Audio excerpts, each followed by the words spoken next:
ఈ దినపు దేవుని యొక్క మాట లేవియా కాండము 3వ అధ్యాయము 6వ వచనము. నిర్దోషమైన దాన్ని తీసుకుని రావలను.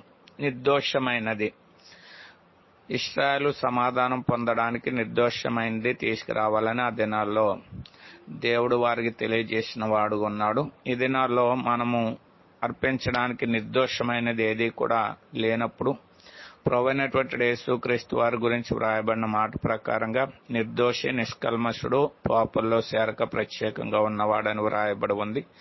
కాబట్టి నిర్దోషి అయినటువంటి ప్రభువైనటువంటి యేసుక్రీస్తు వారే మన నిమిత్తము అర్పింపబడినటువంటి వాడుగా లోకంలోనికి తీసుకుని రాబడి మన సమాధానార్థమే ఆయన అప్పగింపబడినటువంటి వాడుగా మనం చూడగలుగుతున్నాం. ఆయన అప్పగింపబడి మనకు సమాధానము అనుగ్రహింపజేసిన వాడుగా ఉన్నాడు. మనకు సమాధానం ఇచ్చేటువంటి దేవుడి మీద ఆధారపడి ఆయన ఇచ్చేటువంటి మేలును ఆశీర్వాదాన్ని